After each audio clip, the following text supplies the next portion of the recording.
Hey YouTube, this is bushonomics here. Just giving the laptop webcam a little workout. Hold on, gotta recross my legs.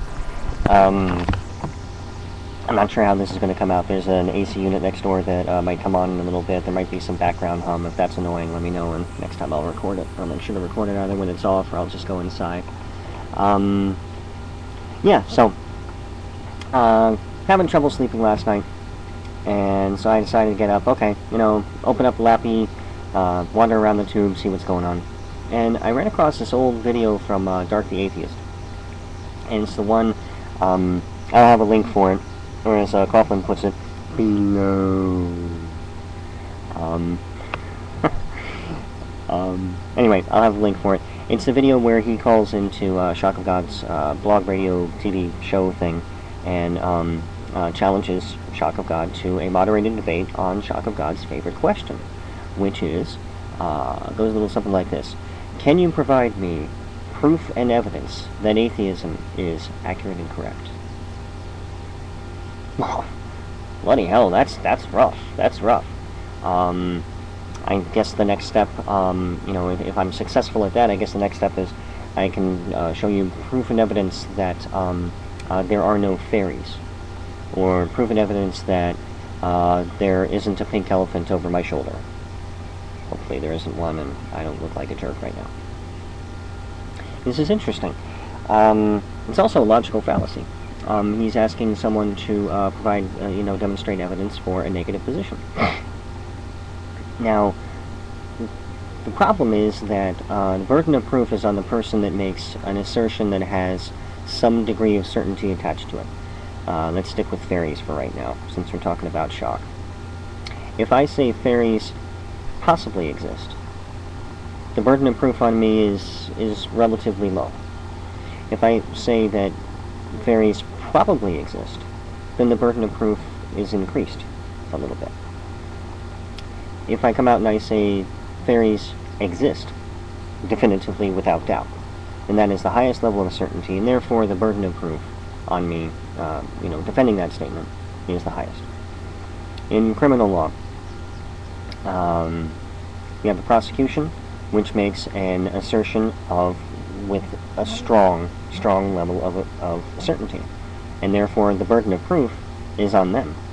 Okay, the burden on the defense is, well, ideally they can establish that it would be impossible for the defendant not to have done it. Okay, that being said, we've all seen Law and Order, but the burden on the defense is to establish in the minds of the jurors a reasonable doubt, which is to say, to establish in the minds of the jurors that the prosecution's level of certainty is not equal to the level of proof that they demonstrate.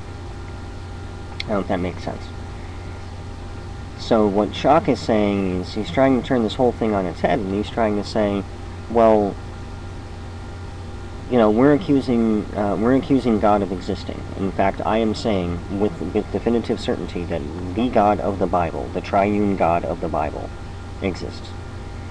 And for people that say, well, what's your proof for that? His response is not demonstration, evidence, facts, observable data, empirical reasoning. His response is, well, okay, big shot. You give me proof and evidence that the opposite is true.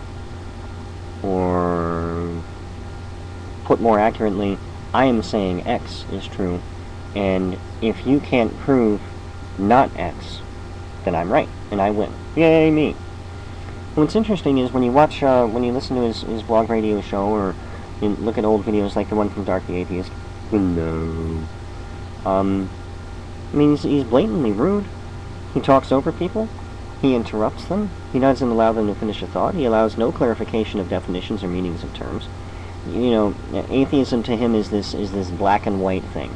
There's none of the nuance that you get from going from, agnostic atheist through weak atheist and a strong atheist to those who outrightly deny God, being even possible. Along that spectrum, I would call myself weak. It doesn't strike me as being logical to definitively say, that something, that God doesn't exist. I can't in good conscience do that. That being said,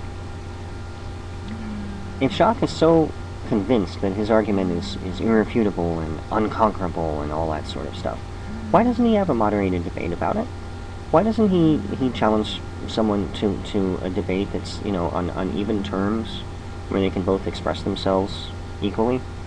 You know, they have so many minutes to talk and establish their position, and then the other person responds, you know, a debate. Why does he only invite them into these venues, or why does he, you know, when he actually calls into a venue, he never shuts up, and he just talks and talks and talks over the hosts. He you know, he challenges them to something, and then when they start actually trying to address it, he just keeps on talking, to the point where they actually have to mute him, and then he's like, oh, now you're running away from the debate. Anyway, that was just my point.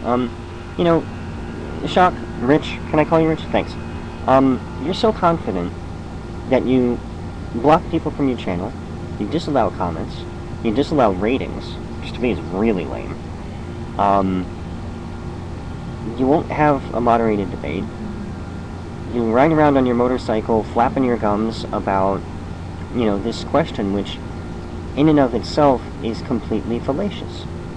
I mean, do you know what you're doing? I think you know what you're doing. You're smart enough to wear a helmet when you ride your motorcycle, and I'm going to assume that that's not just because you're trying to avoid wind noise, you know, while you're flapping your gums about religion. Anyway, that's it. I would be more than happy, if you're ever interested, I would be more than happy to, you know, have some sort of a debate, but I'm not going to do it on, I wouldn't do it on your blog radio show.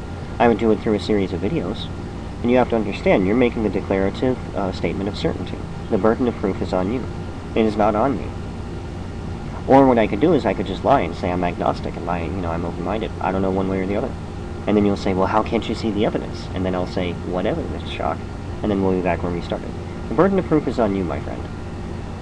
Burden of proof is not on people with a negative position. And trying to put it on people with a negative position demonstrates that you cannot think logically or rationally about religious matters.